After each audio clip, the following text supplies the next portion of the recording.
दोस्तों चैनल पे आप सभी लोगों का बहुत बहुत स्वागत है। हम लोग आज सेटलमेंट ज्योग्राफी में रिवीजन करेंगे। सेटलमेंट ज्योग्राफी के कुछ आज के हमारे इंपॉर्टेंट टॉपिक्स होंगे। ये हमारा पार्ट 1 होगा। इसके बाद एक और पार्ट में हम कुछ और टॉपिक्स को देखेंगे। आज के जो हमारे टॉपिक्स हैं उनमें सबसे पहले तो एक हम कुछ चीज़ें जानेंगे सेटलमेंट ज्योग्राफी के बारे में, कुछ बेसिक्स, प्लस हम रूरल अर्बन फ्रिंज को देखेंगे। अमलैंड का कॉन्सेप्ट समझेंगे। अमलैंड, इंटरलैंड, सिटी रीजन, ये सब टर्म्स अक्सर एग्जाम में आते रहते हैं और काफ़ी कंफ्यूजिंग लगते हैं। सीबीडी का कॉन्सेप्ट, सीबीडी से हर साल आपको कभी ना कभी तो क्वेश्चन मिल ही जाएगा। हर साल नहीं तो एक दो साल के गैप पे तो इस टॉपिक से क्वेश्चन आते ही हैं। सब अर्ब और सैटेलाइट टाउन अर्थात उपनगर और अनुषंगी नगर, mega city, global city, edge city, ये कुछ ऐसे कॉन्सेप्ट्स हैं जो जल्दी हम लोग को किताबों में भी नहीं मिलते हैं।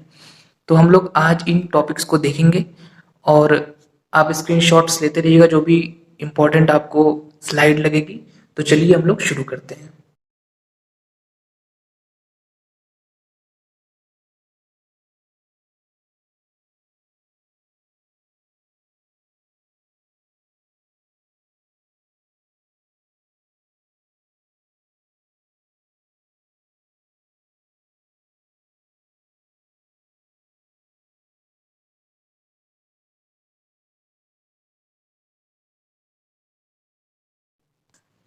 सबसे पहले तो हम लोग सेटलमेंट के बारे में जान लेते हैं कि सेटलमेंट बेसिकली होता क्या है। तो सेटलमेंट का मतलब है ग्रुप ऑफ हाउसेस, घरों का एक समूह, जिसे हम बस्ती भी कह सकते हैं।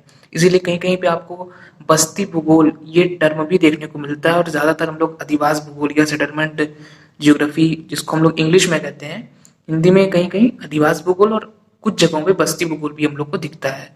तो ग्रुप ऑफ हाउसेस, घरों का एक समूह, यही है सेटलमेंट। लेकिन जब हम बात करते हैं सेटलमेंट जियोग्राफी की, तो सेटलमेंट जियोग्राफी जो है ये बहुत इजी सी डिफिनेशन है कि settlement geography is not only the study of group of houses.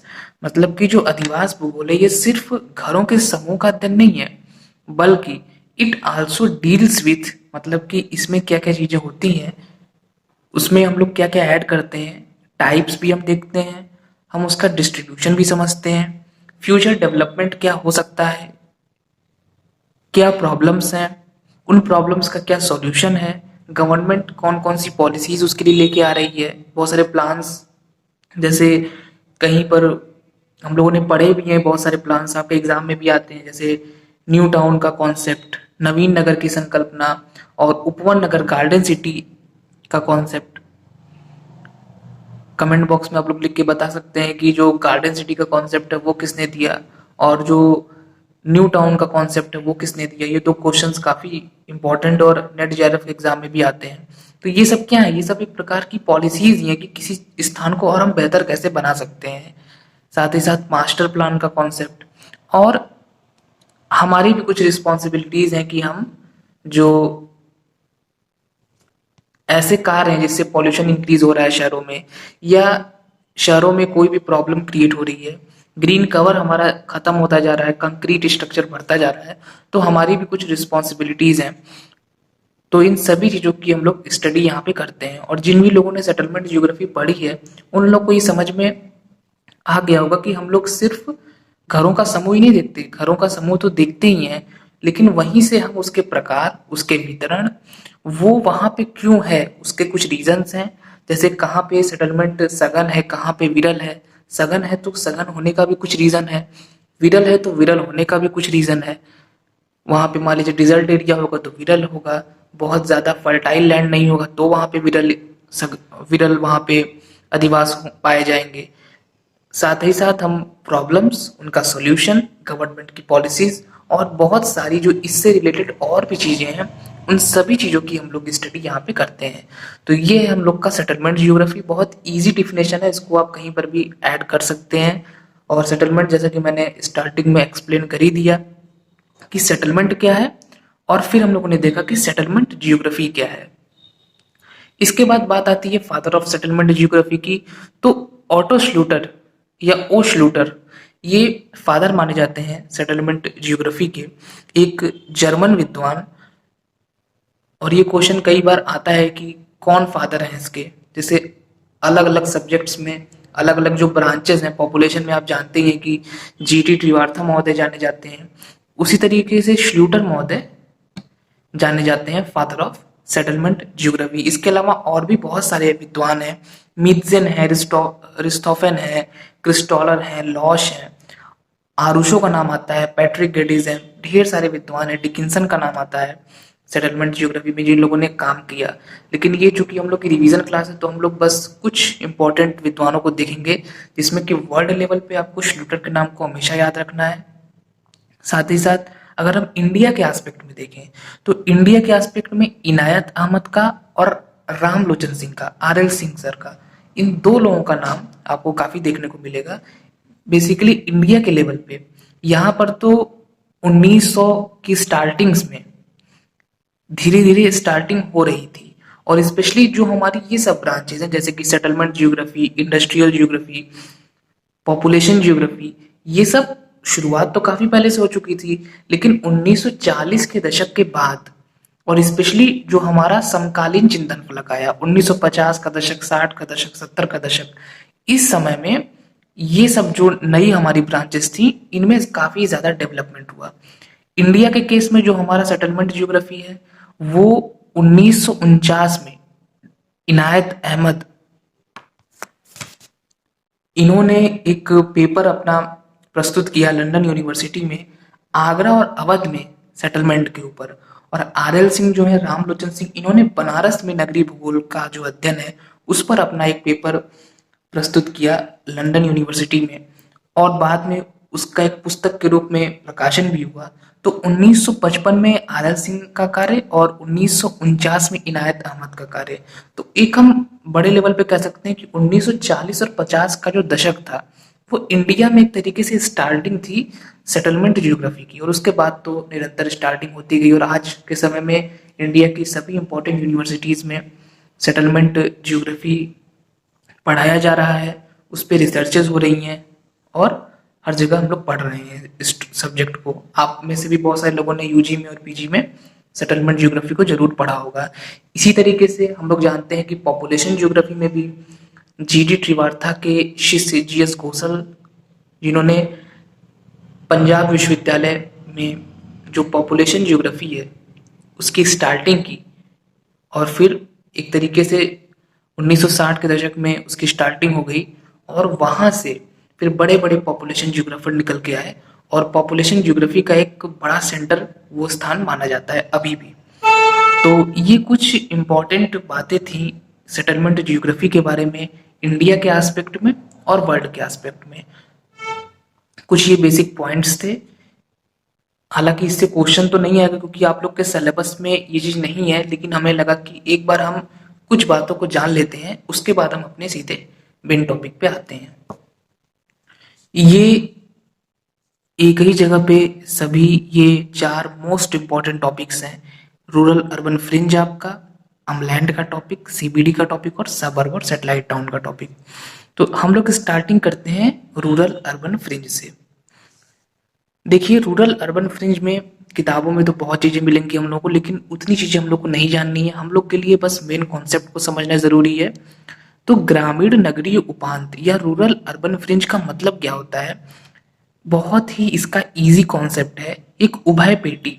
मतलब कि रूरल अर्बन फ्रिंज एक ऐसा इलाका है, और इसको हम लोग किताब से ज्यादा खुद अनुभव करके भी देख सकते हैं। हम लोग ने सभी ने कभी न कभी ऐसे एरिया का अनुभव किया होगा, और ये भी संभव है कि हम लोग में से बहुत सारे लोग ऐसे एरिया में रह रहे होंगे जो फ्रिंज वाला एरिया होगा। बेसिकली फ्रिंज वाले एरिया कौन से एरिया होते हैं? जहां पे हमें ग्रामीण भी विशेषता देखने को मिलती है और नगरीय विशेषता भी देखने को मिलती है।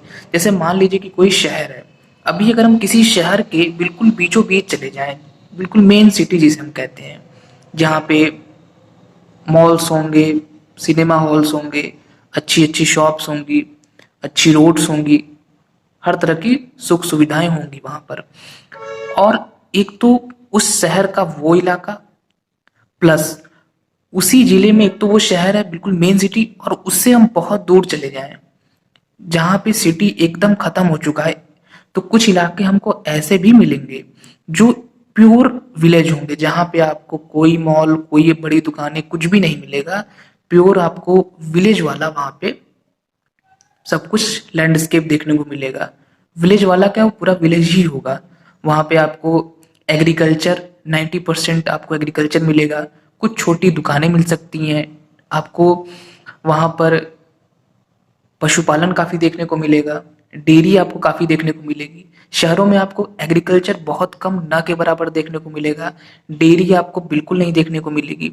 मेन सिटीज़ में होगी भी तो वो लोग कहीं ना कहीं जो सामान है वो गांव से ही लेके आते होंगे, अपने डेयरी प्रोडक्ट्स। तो ये दो चीजें आपको अपने आसपास के शहरों में देखने को मिल जाएंगी कि एक तो कोई मेन सिटी है, वो प्योर अर्बन है, कोई भी विलेज की चीज वहां पे नहीं है, और उसी का एक हिस्सा प्योर विलेज है, कोई अर्बन चीज वहां पे नहीं है। तो इस प्योर अर्बन और इस प्योर रूरल एरिया के बीच का एक ऐसा हिस्सा होता है जिसमें हमें विलेज वाली चीजें भी थोड़ी बहुत मिल जाती हैं और थोड़ी बहुत अर्बन वाली चीजें भी मिल जाती हैं। वही हिस्सा होता है रूरल अर्बन फ्रिंज का। इसे हम उभय पेटी कहते हैं, जिसमें हमें ग्रामीण विशेषताएं भी मिलती हैं और नगरीय विशेषताएं भी मिलती हैं। इसे ट्विलाइट जोन भी कहते हैं। मतलब ट्विलाइट जोन का मतलब जैसे जो हमारा शाम का समय होता है वो ना तो रात होती है पूरी तरीके से और ना तो दिन होता है, एक बीच का होता है, एक मिक्सचर होता है दोनों का। तो उसको हम लोग ट्विलाइट जोन कहते हैं। उसी तरीके से जो रूरल अर्बन फ्रिंज है, ये भी एक उभय पेटी है जिसमें हमें ग्रामीण विशेषताएं भी देखने को मिल रही हैं और नगरीय विशेषताएं भी देखने को मिल रही हैं। और हम में से बहुत सारे लोग इन एरियाज में रहते हैं जहाँ पर क्या है, ना तो हमारा एरिया पूरी तरीके से ग्रामीण है कि एकदम बैकवर्ड है, पिछड़ा हुआ है, कुछ भी हमारे पास नहीं है, ऐसा नहीं है। हमारे साइड भी अच्छे शॉप्स हैं, सब कुछ है। और ना तो इतना हाईटेक है कि मॉल्स हैं या सिनेमा हॉल्स हैं, ये सारी चीजें हैं। एक बीच का एरिया होता है। कुछ नगर वाली सुविधाएं भी वहां मिल जाती हैं और कुछ आपको ग्रामीण वाली सुविधाएं भी मिल जाती हैं। अच्छी अच्छी शॉप्स भी हैं, प्लस आपको एग्रीकल्चर या डेयरी प्रोडक्ट्स ये सब भी मिल जा रहे हैं आसानी से। तो ऐसे जो एरिया होते हैं जिनमें दोनों विशेषताएं हैं, वो रूरल अर्बन फ्रिंज के एरियाज होते हैं। और ये एरिया हमको हर जगह देखने को मिलेंगे। ऐसा कोई किताबों में भले ही चीज ना हो, लेकिन आप खुद इस चीज को फील करेंगे। किसी भी आप शहर में रह रहे हो, मेन सिटी और मेन विलेज के बीच में ऐसे एरिया जरूर होते हैं। हाँ, ये डिफरेंस हो सकता है कि जो बड़े शहर हैं वहां पे इनका स्वरूप थोड़ा सा अलग हो सकता है, कहीं पे अलग हो सकता है, लेकिन इस तरीके के मिक्स विशेषता वाले इलाके आपको हर जगह देखने को मिल जाएंगे। उनके फॉर्म में, उनके स्वरूप में थोड़ा बहुत हमें चेंज देखने को मिल सकता है। अब ये डेवलप क्यों होते हैं, और जो हम लोग के उपनगर हैं, उपनगर इन्हीं एरियाज में डेवलप होते हैं, इन फ्रिंज वाले इलाकों में। अब ये फ्रिंज एरिया क्यों विकसित होते हैं, इसके पीछे क्या रीजंस हैं? तो सबसे पहले ये मैंने कुछ इंपॉर्टेंट पॉइंट्स लिख दिए हैं बस आपको समझाने के लिए। इनको आप एक्सप्लेन कर सकते हैं। जब आप इसका नोट्स बनाएंगे तो आप इसको और अच्छे से इसकी डिटेलिंग कर लीजिएगा। बाकी एक्सप्लेनेशन हम इसका कर दे रहे हैं। जैसे लैंड, लैंड के बगल में मैंने नीचे की ओर एरो बनाया है। मतलब कि जो हमारा मेन सिटी वाला एरिया है, जो प्रॉपर सिटी है, वहां पे लैंड अब कम हो गया है। बड़े बड़े शहरों में हम जाएंगे तो अगर हम जमीन भी खरीदते हैं तो हमें मेन सिटी में जमीन नहीं मिलती है। जमीन हम कहाँ लेते हैं अब? आज के समय में हमें मेन सिटी से कम 10-12 किलोमीटर बाहर जमीन मिलती है घर बनाने के लिए। तो अब मेन सिटी में लैंड कम हो गया है। एक तो ये बहुत इंपॉर्टेंट पॉइंट है आज के समय का। लोगों को ज्यादा जमीन की आवश्यकता है, ये भी चीज जरूरी है। लोग अब क्या है, बड़े बड़े मकान बनाना चाहते हैं, फार्म हाउस बनाना चाहते हैं, या कोई इंडस्ट्री लगाना चाहते हैं। तो उनको एक तो उनको अच्छा एरिया चाहिए। अगर उनको फार्म हाउस या बड़ा घर बनाना है अपना, या रिजॉर्ट बनाना है, तो शहर में तो ना तो इतनी जमीन है, शहर में पॉल्यूशन भी बहुत है, प्रॉब्लम्स हैं। तो उनको चूंकि जमीन ज्यादा चाहिए, उनकी नीड ज्यादा है, ये रीजन भी है। दूसरा, शहर में चूंकि पॉपुलेशन बहुत है, गाड़ियों की संख्या बहुत है, शहरों में हर तरह के कार्य हो रहे हैं, इंडस्ट्रीज भी हैं। अगर इंडस्ट्रियल सिटी है मान लीजिए, तो पॉल्यूशन तो शहरों में होगा, इसमें तो कोई शक नहीं है।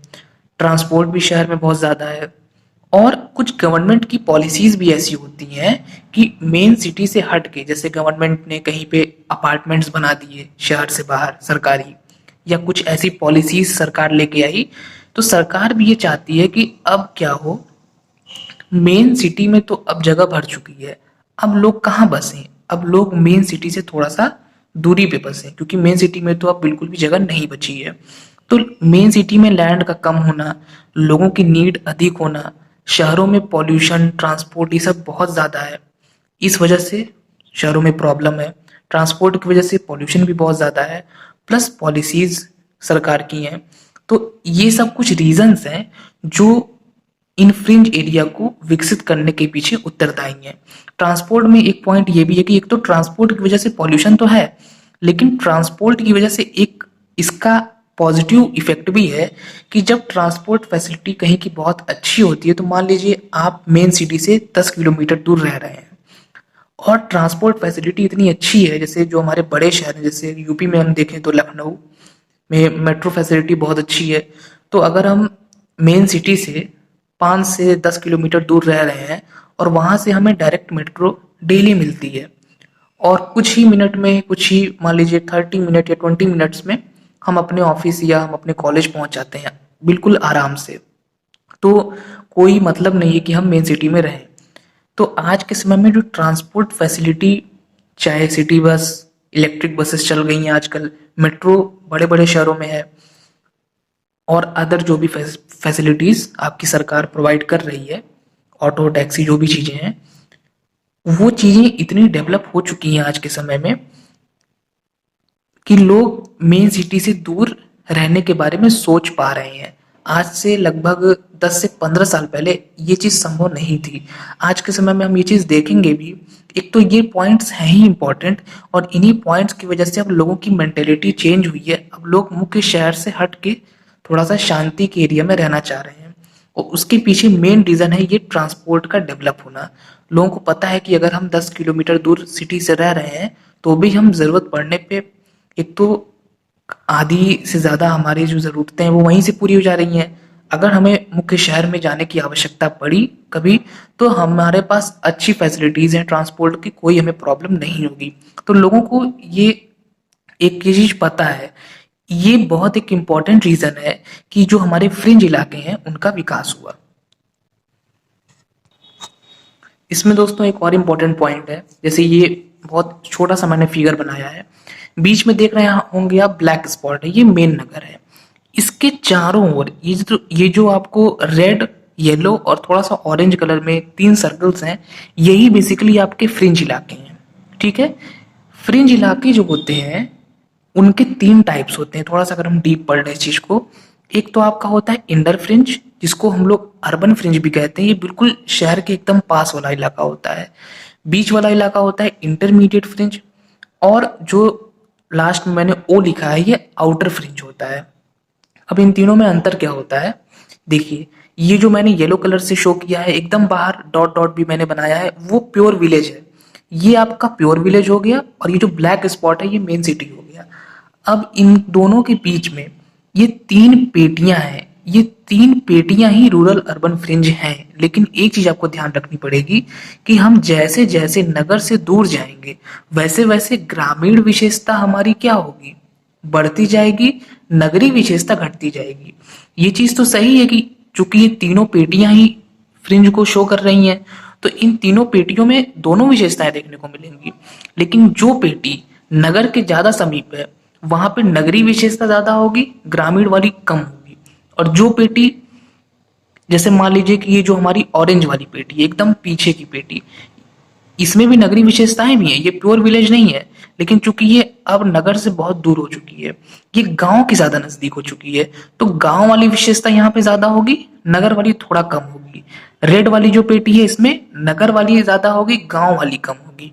और जो येलो वाली पेटी है ये बीच की पेटी है, इसमें लगभग इक्वल होगा दोनों। तो ये एक इम्पॉर्टेंट एक टाइप है, एक क्लासिफिकेशन है ग्रामीण नगरीय उपांत का। इसके बाद इसमें एक बहुत इंपॉर्टेंट पॉइंट और है सेंट्रीपिटल एंड सेंट्रीफ्यूगल फोर्सेस का। एक प्रोसेस बहुत इंपॉर्टेंट होता है कि किसी भी शहर का विकास कैसे होता है। सेंट्रीपिटल फोर्स और सेंट्रीफ्यूगल फोर्स।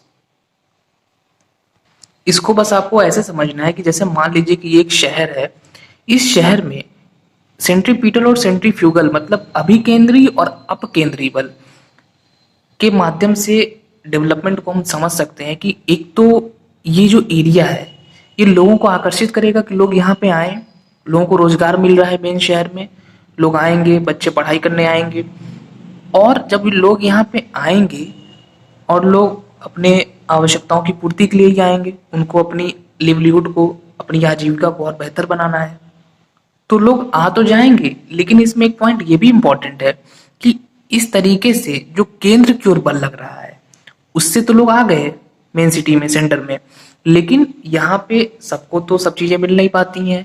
एक कॉन्सेप्ट ये भी है कि नगरी गरीबी, जैसे कि जो लोग जो सोच के आते हैं नगरों में वो चीज उनको नहीं मिल पाती है, तो अब लोग वहां से बाहर भी जाएंगे।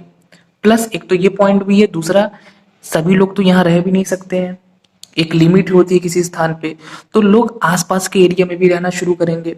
तो इस तरीके से किसी भी शहर के जो आसपास का इलाका होता है उसमें भी हमें एक डेवलपमेंट देखने को मिलता है, एक सेटलमेंट हमें वहां पे स्थापित होता हुआ नजर आता है। तो पहले तो लोग आए वहां पे आने के बाद आसपास के उस एरिया को भी लोगों ने कैप्चर किया और फिर अपनी आवश्यकताओं की पूर्ति के लिए आसपास के एरिया में भी लोग बसे। तो centripetal force and centrifugal force, केंद्र की ओर और फिर केंद्र से बाहर, ये जो प्रोसेस है, इस प्रोसेस के तहत इस पूरे क्षेत्र का जो है हमें एक विकास देखने को मिलता है। तो ये दोस्तों हो गया हम लोग का रूरल अर्बन फ्रिंज का कॉन्सेप्ट। यहाँ पे कुछ अल्फाबेट्स हैं, ये बहुत ही सिंपल, एक मैंने नॉर्मली लिख दिया है, इसको आप लोग ऐड कर लीजिएगा अपने आंसर में। ये जीएस वेहरबीन, डी से देवनाथ मुखर्जी, यू से उजागिर सिंह, सी से सीडी हैरिस और वी से विक्टर जोन्स।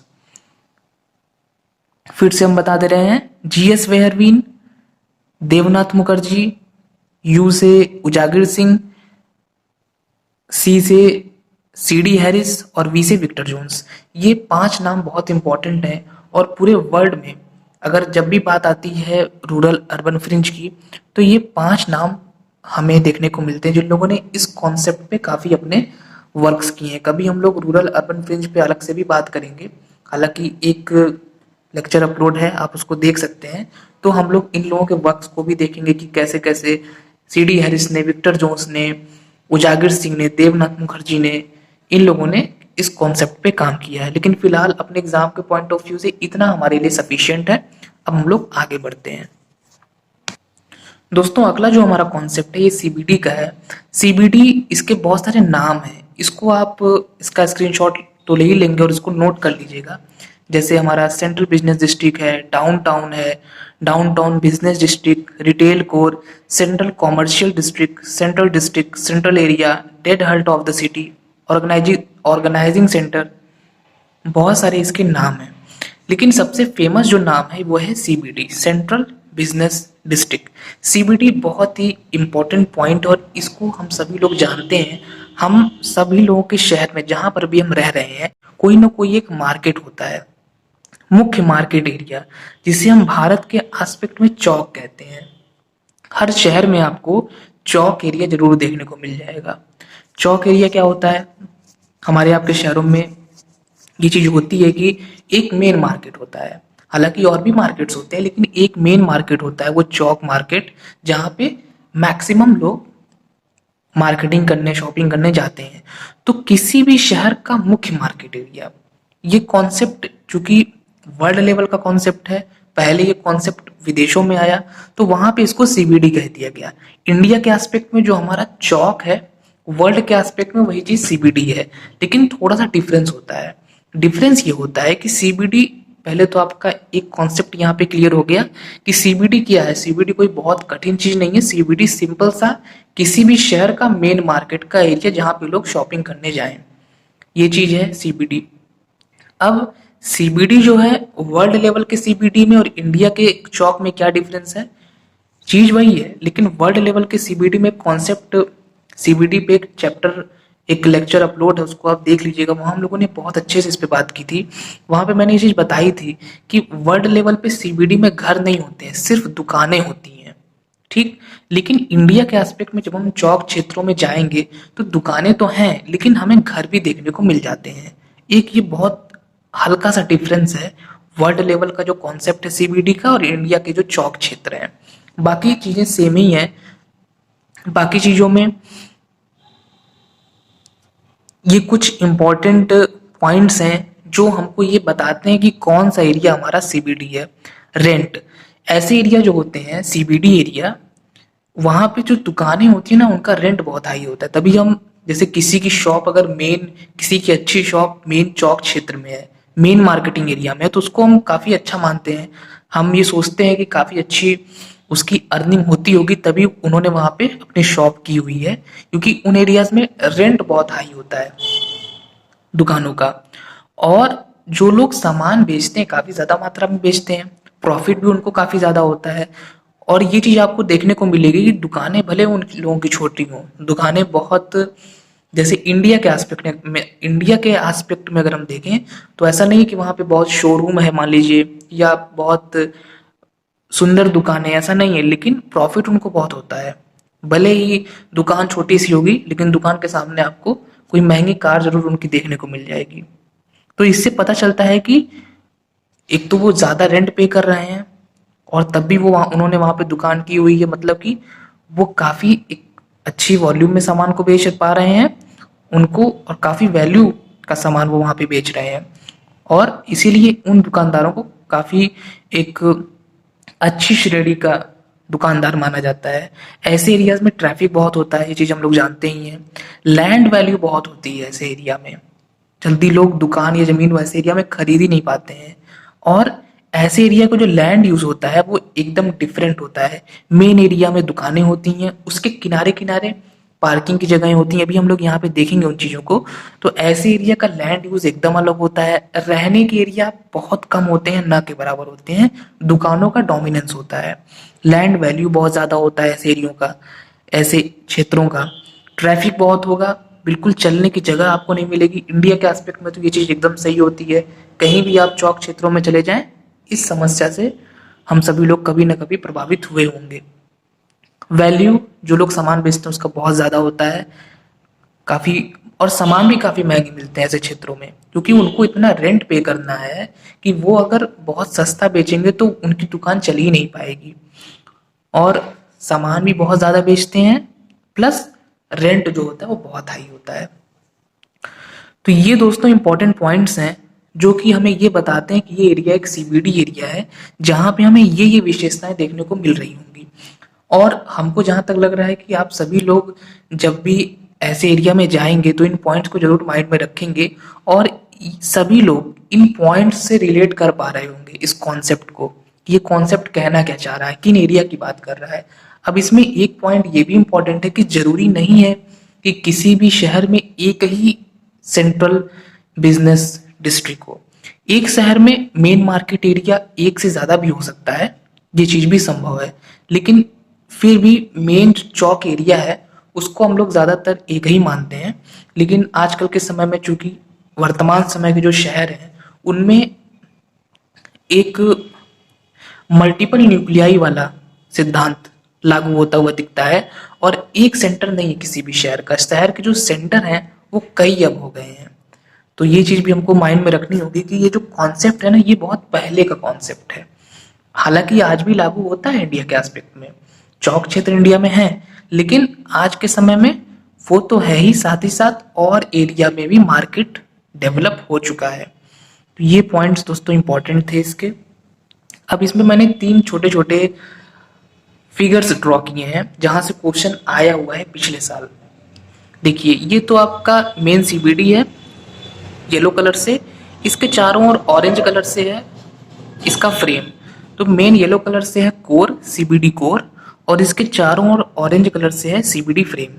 ये कोर फ्रेम कॉन्सेप्ट है, इसको हॉरवुड और बायसे ने दिया था। ये क्वेश्चन कई बार आ चुका है कि कोर फ्रेम कॉन्सेप्ट किसका है, तो मैंने शॉर्ट में एचबी लिख दिया है, इसको आप लोग नोट कर दीजिएगा। हॉरवुड और बायसे, इन दो विद्वानों ने ये कोर फ्रेम कॉन्सेप्ट दिया था कि बीच में सीबीडी रहेगा, मेन मार्केटिंग एरिया रहेगा, उसके चारों ओर जो होगा वो फ्रेम एरिया होगा, मेन मार्केट एरिया के चारों ओर। और ये फ्रेम में क्या होगा, यहाँ पे तो आपकी दुकानें होंगी फुटकर व्यापार की मेन सीबीडी में। मेन और कोर एरिया, ये कोर की बात हो गई। फ्रेम एरिया में क्या होगा, उसके किनारे वाले में, इसमें मान लीजिए हो सकता है जैसे पार्किंग की सुविधा हो गई, कुछ घर हो गए, ये सारी चीजें होंगी। इसके बाद दूसरे फिगर में देखिए, मेन तो आपका है सीबीडी बीच में येलो कलर से, इसके किनारे जो एरिया है वो है zone of discard, zone of deterioration या ब्लाइटेड एरिया। डिकिंसन ने इसको कहा था जोन ऑफ डिटेरियोरेशन। फायरे, एफ से फायरे महोदय ने इसको कहा था ब्लाइटेड एरिया। और जोन ऑफ डिस्कार्ड, इस बार जिन लोगों ने भी क्वेश्चन पेपर देखा होगा या जिसने पेपर दिया होगा, मैंने जो पेपर दिया ही था 2020 का नेट जीआरएफ का, तो इसमें क्वेश्चन आया था बहुत ही सिंपल नहीं कहेंगे, लेकिन जिन लोगों ने पढ़ा होगा इस कॉन्सेप्ट को उन लोगों के लिए इजी रहा होगा। जोन ऑफ डिस्कार्ड का कॉन्सेप्ट किस टॉपिक से रिलेटेड है, बहुत अच्छा क्वेश्चन था। तो हालांकि जोन ऑफ डिस्कार्ड डायरेक्टली किताबों में नहीं है, लेकिन जिसको डिस्कार्ड की मीनिंग पता होगी, डिस्कार्ड मतलब ये होता है कि खराब एरिया कह सकते हैं, कि मेन सीबीडी तो मार्केटिंग एरिया है, उसके किनारे का जो एरिया होगा वो एकदम गंदा, जहाँ पे टूटे हुए मकान होंगे, एकदम खराब एरिया जो होगा वो उस सीबीडी के किनारे का एरिया होगा। तो डिटेरियोरेशन, ब्लाइटेड एरिया या जोन ऑफ डिस्कार्ड, ये हम इसी एरिया को कहते हैं, किनारे वाले एरिया को, जहाँ पे जर्जर भवन होंगे, टूटी हुई इमारतें होंगी। तो जिसको चूंकि मीनिंग, अगर जैसे मैं अपना एक्सपीरियंस बताऊं, मैंने जब ये क्वेश्चन देखा एग्जाम में तो मुझे इतना तो समझ में आ गया कि बाकी के जो ऑप्शंस हैं, जैसे उसमें अदर जो टॉपिक्स थे, उसमें कहीं पर भी ऐसी जोन की बात नहीं की गई है, जोन की बात सीबीडी में की गई है। और फिर वहां से मुझे लगा कि जोन ऑफ डिटेरियोरेशन का मतलब होता है ऐसा इलाका। डिस्कार्ड की मीनिंग भी पता ही थी कि डिस्कार्ड मतलब खराब इलाका। तो एक माइंड में एक हिंट बना कि ये जरूर सीबीडी की बात हो रही है, बस टर्म बदल दिया गया है यहाँ पे, और फिर मेरा वो क्वेश्चन सही हो गया था। तो ये दोस्तों इंपॉर्टेंट पॉइंट था एक। इसके बाद एक और है, ये आपका मेन सीबीडी है येलो कलर से, और इसके किनारे जो मैंने ड्रॉ किया है ऑरेंज कलर से, ये आपका एक तो मेन सीबीडी हो गया, इसके किनारे एक ट्रांजिशन जोन है। मेन सीबीडी में दुकानें होती हैं ज्यादातर, बाकी आसपास के इलाकों में मकान होंगे। तो ऐसा तो है नहीं कि दुकानें एकदम से खत्म हो जाएंगी, अचानक से मकान शुरू हो जाएंगे। ये बीच का एक संक्रमण क्षेत्र होता है, जहां पे धीरे धीरे दुकानें कम होने लगती हैं, मकान हमें दिखने लगते हैं। तो ये ट्रांजिशन जोन होता है, संक्रमण क्षेत्र होता है। तो ये दिया था प्रिस्टन और ग्रिफिन ने, इसके बारे में बताया था। तो प्रिस्टन ग्रिफिन ने ट्रांजिशन जोन वाली बातें बताई, डिकिंसन ने, फायरे ने ये वाला डिस्कार्ड, डिटेरियोरेशन, ब्लाइटेड एरिया, ये सब चर्चा की, और हार्वर्ड बायसे ने कोर फ्रेम के बारे में बताया। और सीबीडी, इसको तो मैं बताना ही भूल गया कि स्टार्टिंग में मर्फी और वॉन्स, ये दो विद्वान थे जिन्होंने इस सीबीडी जो टर्म है इसको काफी ज्यादा फेमस किया था। तो दोस्तों ये हो गया हम लोग का सीबीडी का कॉन्सेप्ट। अब आइए आगे बढ़ते हैं, अब पढ़ते हैं अमलैंड को। जैसे सीबीडी में बहुत सारे टर्म्स थे, वैसे अमलैंड में भी बहुत सारे टर्म्स हैं। Urban influence area, city region, sphere of influence, catchment area, urban field, urban hinterland. ये अमलैंड जो है इसको हम लोग बोलते हैं नगरीय प्रभाव क्षेत्र। पहले हम लोग कॉन्सेप्ट देख लेते हैं, फिर आगे की चीजें देखेंगे। जैसे मान लीजिए कि कोई एक मेन सिटी है, ठीक, रेड डॉट्स, रेड कलर से मैंने दिखाया है स्पॉट से, और उस नगर का अपने आसपास के क्षेत्रों में जहां तक प्रभाव पाया जाएगा वही है आपका नगरीय प्रभाव क्षेत्र। बहुत ही सिंपल कॉन्सेप्ट है इसका। जैसे आप अगर किसी बड़े शहर में रह रहे हैं, जैसे मान लीजिए कि कोई रह रहा है लखनऊ में या कोई रह रहा है वाराणसी में, तो लखनऊ, वाराणसी, प्रयागराज, आगरा, यूपी के एस्पेक्ट में ये बड़े बड़े शहर हैं, इंपॉर्टेंट सिटीज हैं, कानपुर हो गया जैसे। तो ऐसे जो बड़े शहर हैं जिनके मैंने नाम लिए 4-5, तो यहाँ पे क्या होगा, जैसे वाराणसी है तो वाराणसी का अपने आसपास के एरिया में भी काफी प्रभाव होगा, क्योंकि उसके आसपास के एरिया तो उससे छोटे होंगे, उसके आसपास के शहर मतलब। तो ऐसा नहीं है कि जो वाराणसी है उसका प्रभाव सिर्फ उसके तक ही सीमित है। उसके आसपास के जो छोटे छोटे डिस्ट्रिक्ट्स हैं वो उसी से संबंधित है। एक निर्भरता है दोनों में, एक इंटरडिपेंडेंसी की भावना होती है। क्योंकि आसपास के जैसे मान लीजिए कि जो छोटे छोटे जिले हैं वाराणसी के या प्रयागराज के, तो वहां के बच्चे पढ़ने आ रहे हैं यूनिवर्सिटी में, कॉलेज में, अच्छे अच्छे स्कूल्स हैं यहाँ पे, तो बच्चे पढ़ने आ रहे हैं। न्यूज़पेपर्स भी मेन सिटी से जा रहा है, लोग रोजगार के लिए मेन सिटी में आ रहे हैं। लोगों के यहाँ जब भी कोई प्रोग्राम पड़ता है, कोई इंपॉर्टेंट फंक्शन होता है, तो लोग शॉपिंग के लिए इसी मेन सिटी में आते हैं और अपनी मैक्सिमम ज़रूरतें वो इन्हीं शहरों से पूरा करते हैं, आसपास के छोटे शहरों के लोग। तो ये क्या शो कर रहा है, ये चीज़ ये शो कर रहा है कि इस शहर का अपने आसपास के क्षेत्र में कितना प्रभाव है। अब इसमें ये चीज़ इंपॉर्टेंट है कि जो शहर जितना बड़ा होगा, जितना ज़्यादा इम्पोर्टेंट होगा, उसका उतना ज़्यादा प्रभाव देखने को मिलेगा। प्रभाव तो हर शहर का होता है। जैसे जो छोटे शहर हैं उनका अपने से छोटों के ऊपर प्रभाव है। जो शहर जितना बड़ा होता जाएगा उसका प्रभाव उतना बढ़ता जाएगा। ये चीज इंपॉर्टेंट है इसमें। लेकिन जो नगरीय क्षेत्र होते हैं उनका अपने आसपास के क्षेत्रों पे प्रभाव तो होता ही है। तो यही है दोस्तों अर्बन इन्फ्लुएंस एरिया या अमलैंड का कॉन्सेप्ट। इसमें एक चीज आपको ये समझनी होगी कि जो सिटी रीजन टर्म है डिकिंसन और हैरिस ने दिया, और सिटी रीजन को हम कहते हैं नगरीय प्रदेश। किसी भी नगर के आसपास का प्रदेश जो उससे संबंधित है, जो उसके प्रभाव में है, वही है आपका नगर प्रदेश या नगरीय प्रदेश। डिकिंसन और हैरिस का स्फीयर ऑफ इन्फ्लुएंस कहा गया। जैसे ये मेन नगर है, इसके चारों ओर इन्फ्लुएंस एरिया जो इसके प्रभाव में रहता है, वो कहा इसको ग्रीन महोदय ने। और कैचमेंट एरिया, ये टर्म भी ग्रीन महोदय ने यूज किया इसके लिए। अर्बन फील्ड टर्म ए स्मेल्स महोदय ने यूज किया। और अर्बन हिंटरलैंड जो है, इसमें देखिए बच्चों को बहुत ज्यादा कंफ्यूजन होता है। कुछ लोग कहते हैं ग्रीन ने कहा, कुछ लोग कहते हैं कि चिशोल्म ने कहा। तो ये कंफ्यूजन हम आपका दूर कर दे रहे हैं आज। देखिए हिंटरलैंड जो टर्म है, एक विद्वान थे जॉर्ज गुडी चिशोल्म या जी चिशोल्म जिनको हम कहते हैं। इन्होंने एक बुक लिखी थी, hand book on commercial geography, 1888 में, 1888 में किताब इनकी आई। और एक तरीके से यहीं से इंडस्ट्रियल ज्योग्राफी और इन सब की आर्थिक भूगोल से संबंधित जो चीजें हैं उसकी स्टार्टिंग इन्होंने कर दी थी अपने उस किताब के माध्यम से। बहुत इंपॉर्टेंट बुक है। अब चिशोल्म ने वहां पे हिंटरलैंड शब्द का यूज किया है, लेकिन उन्होंने हिंटरलैंड का यूज इस नगरीय भूगोल के एस्पेक्ट में नहीं किया है। उनके हिंटरलैंड का मतलब दूसरा है। उनके हिंटरलैंड का क्या मतलब है, इसलिए मैंने यहाँ पे लिख दिया है हिंटरलैंड की 2 मीनिंग है। एक मीनिंग है चिशोल्म वाली, एक मीनिंग है ग्रीन की। हिंटरलैंड का मतलब ये होता है, हिंटरलैंड की मीनिंग होती है पृष्ठ प्रदेश। तो पृष्ठ प्रदेश का मतलब चिशोल्म ने ये बताया कि कोई भी जो हमारा बंदरगाह इलाका होता है, जो हमारे सी पोर्ट्स होते हैं, सी पोर्ट्स में जो वो इलाके होते हैं जहां पे जो सामान आया है कहीं से वो स्टोर्ड होता है। जैसे कहीं पे अगर हमें सामान भेजना है, वो सामान वहां रखा रहता है, या कहीं से सामान हमने उतारा वो वहां पे स्टोर्ड रहता है। ये सब जो एरिया होते हैं बंदरगाह पर, उन उन एरियाज के लिए बंदरगाह के एस्पेक्ट में हिंटरलैंड टर्म यूज किया, पृष्ठ प्रदेश, पीछे का इलाका, चिशोल महोदय ने। और कॉन्सेप्ट वही है। ग्रीन ने उसको अर्बन हिंटरलैंड कह दिया। ये कहीं कहीं हिंटरलैंड भी लिखा रहता है कि जैसे कोई मेन इलाका है, मेन शहर है, नगरीय क्षेत्र है, उसके पीछे का ये सब इलाका, अगर ध्यान से देखा जाए तो नगर के पीछे के ही तो इलाके हैं ये सब।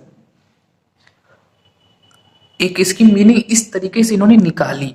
एक तरीके से हम ये कह सकते हैं कि हिंटरलैंड जो मतलब उसका होता है पीछे का प्रदेश या पृष्ठ प्रदेश, उसका चिशोल्म ने अपने एस्पेक्ट में यूज किया, ग्रीन महोदय ने उसको अपने एस्पेक्ट में यूज किया। ये कॉन्सेप्ट आपका यहाँ पे क्लियर होना चाहिए, क्योंकि इसमें बच्चे बहुत ज्यादा कंफ्यूज होते हैं कि हिंटरलैंड चिशोल्म का है कि हिंटरलैंड ग्रीन का है। तो हिंटरलैंड टर्म की स्टार्टिंग तो चिशोल्म ने ही की थी, ये चीज सही है, अपनी book hand book on commercial geography 1888 में।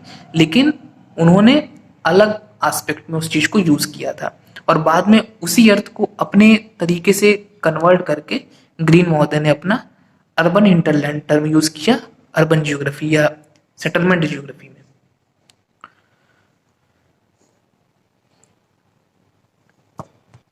और जो हमारा अमलैंड टर्म है ये आंद्रे एलिक्स ने, एक फ्रेंच स्कॉलर, इन्होंने सबसे पहले यूज किया था। ये क्वेश्चन भी शायद आया हुआ है। हालांकि उन्होंने अर्बन ज्योग्राफी के एस्पेक्ट पे नहीं किया था, लेकिन स्टार्टिंग उन्होंने की थी। बाद में टेलर और स्टैनली डोज, ये दो विद्वान आए, इन लोगों ने फिर इसको और पॉपुलर किया इस एस्पेक्ट में। तो ये दोस्तों इंपॉर्टेंट कुछ बातें रही अम्लैंड की। इसकी मीनिंग मैंने स्टार्टिंग में आप लोगों को बताई दी थी कि किसी नगर का अपने चारों ओर प्रभाव, जो उसके चतुर्दिक प्रभाव में देखने को मिलता है, वही होता है अम्लैंड, नगरीय प्रभाव क्षेत्र। और बीच में मेन सिटी हो गया, ये प्राइमरी अम्लैंड हो गया जहां ज्यादा प्रभाव है। ये सेकेंडरी अम्लैंड हो गया जहां पे थोड़ा कम प्रभाव है। और ये आपका मेन सिटी इलाका हो गया, मेन सिटी हो गया ये, या अर्बन एरिया हो गया रेड कलर से। क्योंकि प्रभाव में ऐसा तो है नहीं कि हर एरिया बराबर का प्रभाव रखेगा। जो नगर के ज्यादा नजदीक है वहां प्रभाव ज्यादा होगा प्राइमरी अमलैंड में, येलो कलर से। और जो थोड़ा दूर है वहां प्रभाव थोड़ा कम हो जाएगा सेकेंडरी अमलैंड में। तो ये दोस्तों है अमलैंड, उसके प्रकार, कुछ टर्म्स हम लोगों ने देखे। और यहाँ से आपको काफी क्वेश्चंस मिल जाएंगे जब आप प्रीवियस ईयर पेपर देखेंगे, या आपके जो ग्रेजुएशन या मास्टर्स के एग्जाम होते हैं वहां पर भी आपको इससे क्वेश्चंस काफी देखने को मिलेंगे। अब दोस्तों आगे हम लोग बढ़ते हैं। नेक्स्ट जो हमारा टॉपिक है, छोटा सा इंपॉर्टेंट टॉपिक, सब अर्ब और सैटेलाइट टाउन। सिंपल है, जो हम लोग के मेन सिटी होते हैं, मुख्य नगर जो होता है, उसमें जब पॉपुलेशन बहुत ज़्यादा हो जाती है, उस पर प्रेशर ज़्यादा पड़ने लगता है। तो मुख्य नगर पर बोझ को कम करने के लिए, जैसा मैंने आपको बताया था कि जो हमारे फ्रिंज इलाके होते हैं वहाँ पे मैंने क्या कहा था कि सेंट्रीपिटल और सेंट्रीफ्यूगल फोर्स काम करता है। और लोग शहर में तो जाते ही हैं, शहर से दूर भी आते हैं, थोड़ा सा, बहुत दूर नहीं, शहर के नज़दीक ही रहते हैं। और वहां पर मैंने बताया था आपको कि ट्रांसपोर्ट फैसिलिटी चूंकि अच्छी हो गई है, इसलिए लोग अब शहर से दूर भी बसने का माइंड उनका होने लगता है धीरे धीरे। तो जो हमारे फ्रिंज इलाके हैं वहां पे मुख्य नगर पर बोझ को कम करने के लिए इस प्रकार के जो एरिया हैं ये डेवलप होते हैं। और ये मुख्य नगरों पे निर्भर होते हैं, ऐसा नहीं कि एकदम अलग है, मुख्य नगर पर डिपेंड तो होते हैं, क्योंकि बड़े बड़े काम, लोगों को रोजगार चाहिए और काम करने हैं तो वो जाएंगे तो मेन सिटी में ही। लेकिन रहने के लिए लिविंग जो उनका एरिया होता है वो यहीं पे होता है। सीडी हैरिस और विक्टर जोन्स ने इस पे, इस कॉन्सेप्ट पे काफी काम किया हुआ है। और ये जो कॉन्सेप्ट है ये स्टार्ट हुआ वेस्टर्न कंट्रीज में, क्योंकि पहले वहीं पे बड़े बड़े शहर थे, वहीं पे ये कॉन्सेप्ट शुरू हुआ, प्रोसेस ऑफ सब अर्बनाइजेशन, कि मेन सिटी से दूर लोग बसना शुरू करने लगे। इसी ही कहा गया प्रोसेस ऑफ सब अर्बनाइजेशन, उपनगरीकरण की प्रक्रिया, जो कि पश्चिमी देशों में शुरू हुई। अभी हमें इंडिया में ये प्रोसेस देखने को मिल रहा है, पहले वहां हुआ अब यहाँ हो रहा है, कि अब इंडिया के में लोगों का ये सोच थोड़ा सा बदल रहा है। क्योंकि मेन नगर में, जो मुख्य नगर है वहां पर तो जमीन एकदम खत्म हो चुकी है, लोगों को स्पेस नहीं है वहां पे कि लोग अपने घर बना सकें। तो लोग लोग अब क्या कर रहे हैं, लोग अब शहर से बाहर बस रहे हैं। तो ये होता है दोस्तों आपका सबअर्ब, उपनगर। सब अर्ब का ही एक स्पेशल टाइप होता है जिसे हम सैटेलाइट टाउन कहते हैं। ये सिमिलर होता है सबअर्ब से, डिफरेंस सिर्फ इतना होता है कि इसकी डिपेंडेंसी जो होती है वो कंपैरेटिवली कम होती है मेन नगर पे। क्योंकि सैटेलाइट टाउन में अपने इंडस्ट्रीज होती हैं, अपनी फैसिलिटीज थोड़ी ज्यादा होती हैं। तो जो लोग ऐसे नगरों में रहते हैं, ऐसे टाउन्स में रहते हैं जहां पर उनको अपने लिवलीहुड के लिए मेन नगर पे बहुत डिपेंड नहीं रहना पड़ता है, उनको अपने छोटे से उपनगर में ही काम मिल जा रहा है, तो उन उपनगरों को हम कहते हैं अनुषंगी नगर या सैटेलाइट टाउन। और जो नॉर्मल सबअर्ब होते हैं उनको हम सबअर्ब ही कहते हैं, उपनगर कहते हैं। तो यहाँ पे ये कंफ्यूज नहीं होना है कि सैटेलाइट टाउन कोई अलग चीज है, सैटेलाइट टाउन एक उपनगर ही होता है। बस डिफरेंस ये होता है कि सैटेलाइट टाउन मुख्य नगर पे अपेक्षाकृत कम निर्भर होता है, उपनगर, नॉर्मल उपनगर होते हैं वो मेन नगर पे काफी ज्यादा निर्भर होते हैं। बस ये अंतर है।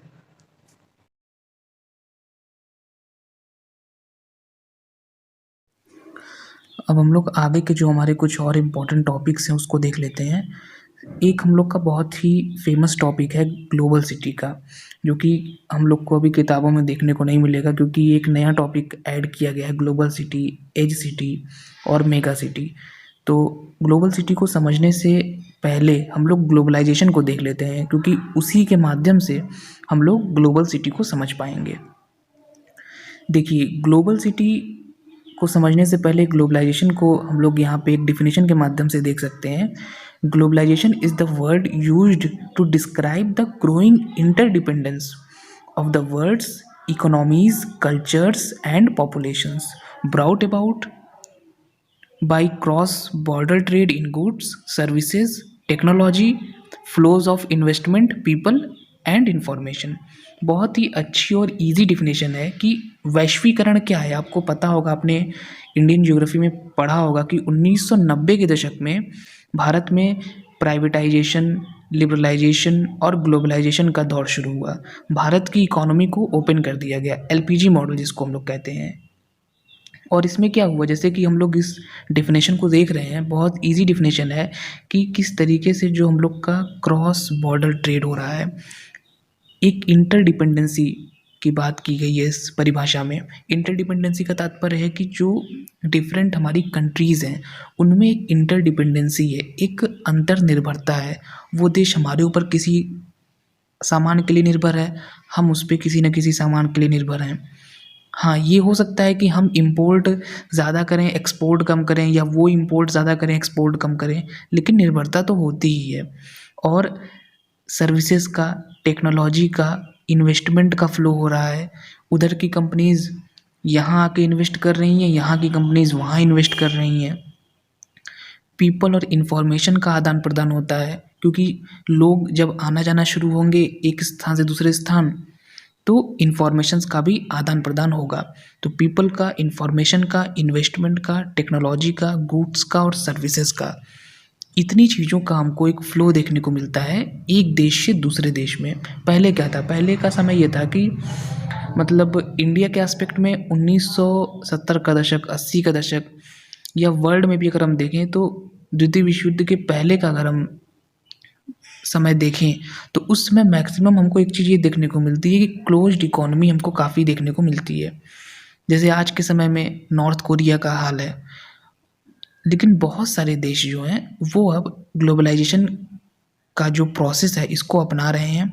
जैसे अभी आज जब मैं ये वीडियो रिकॉर्ड कर रहा हूँ 8 दिसंबर 2021 को, तो अभी इंडिया ने S-400 एयर डिफेंस सिस्टम लिया है रशिया से। तो हम डिपेंडेंट हैं उन पे, और उनको भी कुछ सामान हमसे चाहिए। तो ये जो इंटरडिपेंडेंसी है, ये दो देशों के बीच जो रिलेशन होता है उसको बहुत अच्छा बनाती है, और इसी को हम लोग समझ रहे थे। अब हम लोग देखते हैं ग्लोबल सिटी। ग्लोबल सिटी क्या है, हम लोगों ने ग्लोबलाइजेशन को देख लिया। ग्लोबल सिटी बेसिकली जो हम लोगों ने ग्लोबलाइजेशन को समझा अभी, कि पूरा विश्व जो है एक सूत्र में बंध गया है। अब क्या है यहाँ पर कि चूँकि पूरा वर्ल्ड बंध चुका है एक सूत्र में, सभी में एक रिलेशनशिप स्थापित है, तो ग्लोबल सिटीज़ इसमें अपना एक बड़ा रोल प्ले करती हैं।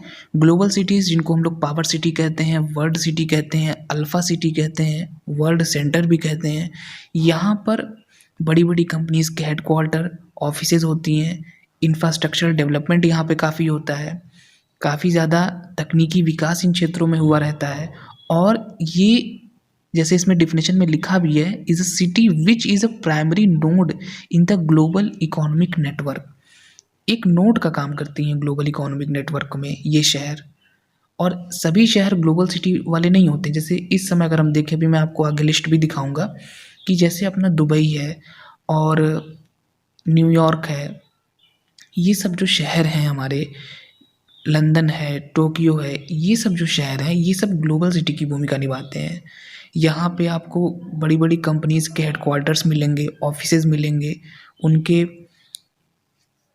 बहुत सारी कंपनीज़ के यहाँ पर सेंटर्स मिलेंगे आपको। और यहीं पे इन कंपनीज़ का, जो विश्व की इम्पोर्टेंट कंपनीज़ हैं, उनके बड़े बड़े जो ये सेंटर्स हैं और जो इम्पोर्टेंट वर्क्स हैं वो इन शहरों में हो रहे हैं।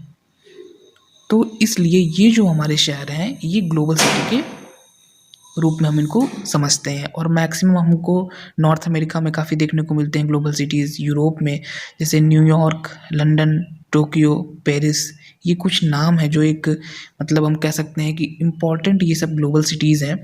ये सब आप लोग स्क्रीनशॉट लेते रहिएगा, मेन मेन जो पॉइंट है उसको मैं बस यहाँ पे एक्सप्लेन कर दे रहा हूँ। और जो एक इम्पॉर्टेंट लिस्ट है वर्ल्ड की जो इम्पोर्टेंट ग्लोबल सिटीज़ हैं उनमें कुछ अल्फ़ा प्लस प्लस सिटीज़ हैं और कुछ अल्फ़ा प्लस सिटीज़ हैं। दो कैटेगरी बनाई गई है जिसमें कि अल्फ़ा प्लस प्लस में लंदन एंड न्यूयॉर्क है। इसके बाद अल्फ़ा प्लस में हांगकांग है, सिंगापुर है, शंघाई है, बीजिंग है, दुबई है, पेरिस है और टोक्यो है। और वर्ल्ड लेवल पे हम लोग ये देखते हैं कि बड़ी बड़ी मीटिंग्स सब कुछ यहीं पे होता है, इन्हीं शहरों में होता है।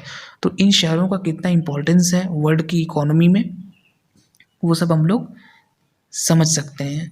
और ये सब आप देख ही रहे हैं कि London UK, New York USA, Hong Kong Singapore, इसके बाद शंघाई चाइना, बीजिंग भी China, Dubai UAE.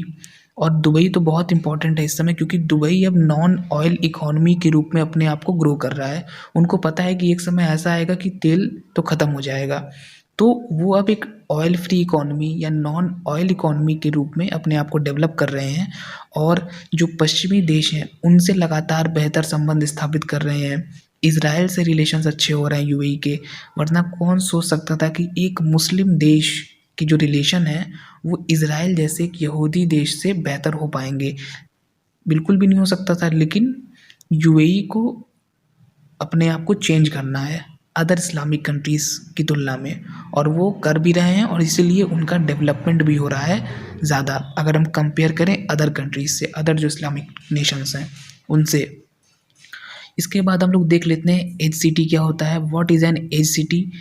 As city जो है ये बहुत एक नया कॉन्सेप्ट है, स्पेशली 1990 का दशक हमारा है वहाँ पे ये कॉन्सेप्ट आया। ये डिफिनेशन आप देख सकते हैं, इसमें कुछ चीज़ें मैं एक्सप्लेन कर दे रहा हूँ। स्टार्टिंग में ही कॉन्सेप्ट क्लियर हो जाएगा कि edge city is a term that originated in the US for a concentration of business, shopping and entertainment outside a traditional downtown और सीबीडी। बहुत अच्छी और इजी डिफिनेशन लिखी गई है कि एज सिटी क्या है। एज मतलब होता है किनारा। कोई मान लीजिए शहर का, जैसे आपका कोई शहर होगा, आपके शहर में एक इलाका ऐसा होगा जो बहुत सघन होगा। अभी हम लोगों ने सीबीडी पढ़ा भी, जहाँ पे बहुत घना बाजार होगा, भीड़ भाड़ का इलाका होगा, सीबीडी एरिया होगा वो। और उसके आसपास भी हम लोग अभी देख ही रहे थे कि सीबीडी है। सीबीडी में तो मेन मार्केटिंग एरिया एकदम सघन, उसके किनारे भी जर्जर भवनों का एक इलाका होगा, वो भी रहने योग्य तो होगा नहीं, तो वो पूरा एक एरिया होगा आपके शहर में। तो उसके किनारे आउटसाइड, उससे दूरी पर एक सेटलमेंट डेवलप हो जाता है जहाँ पे बिजनेस, शॉपिंग और इंटरटेनमेंट इन सब की व्यवस्था होती है। बिजनेस, शॉपिंग, एंटरटेनमेंट का मतलब उस एरिया में भी कुछ शॉप्स होती हैं। इंटरटेनमेंट का मतलब वहाँ पे कुछ पार्क्स, सिनेमा हॉल्स ये सब हो सकते हैं। और वहाँ पे लोग बिजनेस, बिजनेस का मतलब वहाँ पे हो सकता है कोई शॉपिंग एरिया हो, वहाँ पे कोई छोटा उद्योग लगा हो, इस तरह की चीज़ें वहाँ पे हों, लोग बिजनेस कर रहे हों। तो ये क्या शो कर रहा है, मैंने स्टार्टिंग में आपको बताया ही था कि जो एज सिटी है, एज सिटी लगभग मिलता जुलता है उपनगर से। बाकी चीज़ें भी आप इसमें देख लीजिएगा, लेकिन मेन कॉन्सेप्ट इसका यही है कि एज सिटी उपनगर जैसा ही है। उपनगर में क्या है, मुख्य नगर के बाहर को कम करने के लिए फ्रिंज इलाके में एक सेटलमेंट डेवलप हो जाता है, लोग मुख्य नगर से दूर थोड़ा रहना पसंद करते हैं। वही चीज़ यहाँ पर है कि सीबीडी की जो भीड़ भाड़ है, सीबीडी और उसके आसपास का जो एरिया है वो रहने योग्य तो बहुत होता नहीं है। आप खुद अपने शहर के चौक एरिया में जाएंगे तो आपको ये देखने को मिलेगा कि कितना भीड़ भाड़ है, वहाँ रहने योग्य नहीं है और वहाँ पे दिक्कतें भी हैं। तो इस वजह से क्या है, लोग थोड़ा सा दूर रहना पसंद करते हैं। और लोग जब थोड़ा सा दूर रहना पसंद करते हैं तो इस केस में क्या होता है कि वो थोड़ा सा आउटसाइड अपना एक सेटलमेंट डेवलप करते हैं। तो यही है एज सिटी। और इसमें एक इम्पॉर्टेंट जो बुक है वो बहुत इम्पॉर्टेंट है, ये बुक पूछी भी जाती है, जोएल गैरियो की, edge city life on the new frontier by Joel Garreau. 1991 की ये किताब है और बहुत ही फेमस बुक है ये, और ये भूलने का भी कोई चांस नहीं क्योंकि इनकी बुक का टाइटल ही है एज सिटी, तो इसमें कन्फ्यूज़न भी नहीं होगा कि ये बुक किसने लिखी है। अब नेक्स्ट जो हम लोग का लास्ट टॉपिक है ये है मेगा सिटी का। मेगा सिटी का जो क्राइटेरिया है ये सिंपल है। जैसे इसमें यूनिवर्सिटी ऑफ बोन का जो एक रिपोर्ट है उसके अकॉर्डिंग बताया गया है कि 10 मिलियन या उससे ज़्यादा, और ये आपको कॉमन काफ़ी जगहों पे देखने को मिलेगा कि 10 मिलियन या उससे ज़्यादा की जो जनसंख्या है, 10 मिलियन मतलब 1 करोड़ 10 मिलियन और मोर पीपल या उससे अधिक, ये जो क्राइटेरिया इसका एक बनाया गया है, यही जो है आपका मेगा सिटी को शो कर रहा है। तो जो भी शहर इस क्राइटेरिया में आएंगे वो हम मेगा सिटी में उसको ऐड कर देंगे कि ये शहर मेगा सिटी है। जैसे कि टोक्यो है, दिल्ली है, शंघाई है, साओ पालो, Mexico city, Dhaka, Cairo, Beijing, Mumbai, Osaka, New York, ये सारे आपके इसमें इम्पॉर्टेंट शहर हैं। और ये आप लोग एक बार सर्च कर लीजिएगा टॉप 20 लार्जेस्ट या मैक्सिमम पॉपुलेटेड सिटीज़, तो जो भी आपको 10 मिलियन या उससे अधिक मिलेंगे वो सब आपके मेगा सिटी में चले जाएंगे, वो मेगा सिटी कहे जाएंगे। और मेगा सिटी टर्म ये बेसिकली लेट 19th या अर्ली 20th जो सेंचुरी है वहाँ पे ये शुरू हुआ। इसका यूज़ स्टार्टिंग्स कोई इस टर्म की ये यूज़ किया जाने लगा। और इसमें नंबर्स में कभी कभी थोड़ा सा कन्फ्यूज़न होता है। कुछ रिपोर्ट्स जैसे कि जो यूएन है, यूएन के अकॉर्डिंग 37 सिटी पॉपुलेशन डी 2020 की रिपोर्ट है, और 35 जो है डेमोग्राफिया 2020 के हिसाब से 35। तो इसमें थोड़ा बहुत कन्फ्यूज़न रहता है, लेकिन इतना आपको माइंड में रख के चलना है कि यूएन यूनाइटेड नेशंस का जो सबसे इम्पॉर्टेंट 2018 का रिपोर्ट था उसके हिसाब से 33 संख्या बताई गई थी। और चाइना इंडिया में ज़्यादा हैं ये इस तरह के सिटीज़। और ये चीज़ आप देखेंगे कि जो ग्लोबल सिटीज़ हैं वो हमारे विकसित जो एरियाज़ हैं वहाँ पे काफ़ी ज़्यादा हैं ग्लोबल सिटीज़, और जो हमारे मेगा सिटीज़ हैं वो हमारे विकासशील एरिया में काफ़ी हैं। क्योंकि विकासशील एरिया में क्या है, पॉपुलेशन ज़्यादा है, रिसोर्सेज कम है, पॉपुलेशन ज़्यादा है कंपैरेटिवली। और वहाँ पे क्या है, वहाँ पे रिसोर्सेज तो हैं लेकिन पॉपुलेशन काफ़ी कम है, इसलिए वहाँ पे काफ़ी ज़्यादा डेवलपमेंट हुआ है और ग्लोबल सिटीज़ काफ़ी वहाँ पे डेवलप हुए हैं। इन एरियाज़ में मेगा सिटीज़ डेवलप हुए हैं क्योंकि यहाँ पे हाईली ये सब पॉपुलेटेड एरियाज़ हैं वर्ल्ड के। तो ये रहा दोस्तों मेगा सिटी के बारे में।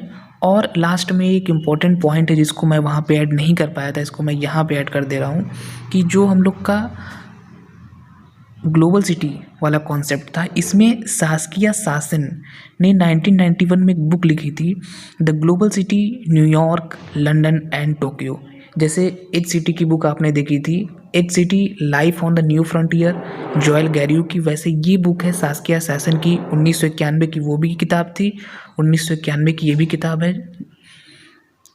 और इसमें भी सिंपल है कि ग्लोबल सिटी से ही ये किताब शुरू हो रही है। इसका जो टाइटल बहुत अच्छा है इसलिए याद रखने में भी आपको इसमें दिक्कत नहीं आएगी। तो दोस्तों ये हम लोग का चैप्टर था सेटलमेंट जियोग्राफी रिवीजन का, ये यहीं पे समाप्त होता है। हम लोगों ने बहुत सारे टॉपिक्स आज कवर किए, बेसिक से हम लोग शुरू किए, फिर हम लोगों ने रूरल अर्बन फ्रिंज को देखा काफ़ी डीपली, फ्रिंज के टाइप, फ्रिंज क्यों डेवलप होता है, क्या प्रोसेस है डेवलप होने का, सेंट्रीपिटल सेंट्रीफ्यूगल फोर्सेस कैसे किसी सिटी को डेवलप करने का काम करते हैं, क्या भूमिका होती है इन फोर्सेस की, किन विद्वानों ने इस कॉन्सेप्ट में काम किया है। इसके बाद हम लोगों ने अमलैंड का कॉन्सेप्ट देखा, उसके ढेर सारे टर्म, सिटी रीजन क्या है, हिंटरलैंड क्या है, और सबसे इम्पॉर्टेंट हम लोगों ने हिंटरलैंड में ये देखा कि हिंटरलैंड चिशोल्म ने क्या कहा है, अदर विद्वानों ने उसकी क्या व्याख्या की है। और हम लोगों ने सीबीडी को देखा, सीबीडी के अलग अलग जो डिविजन्स किए गए हैं, कोर फ्रेम कॉन्सेप्ट है, जोन ऑफ डिस्कार्ड है और ट्रांजिशन जोन है। साथ ही साथ suburb, satellite town, mega city, global city, edge city, ये जितने भी हमारे ढेर सारे इंपॉर्टेंट कॉन्सेप्ट्स थे इन सभी को हम लोगों ने समझा। अब आगे हम लोग जो इसका पार्ट 2 होगा उसमें कुछ और इम्पॉर्टेंट टॉपिक्स देखेंगे, और इसी तरीके से इम्पॉर्टेंट जो टॉपिक्स हैं उसके वीडियोज़ आपको मिलते रहेंगे। फ़िलहाल इसमें इतना ही। Thank you friend.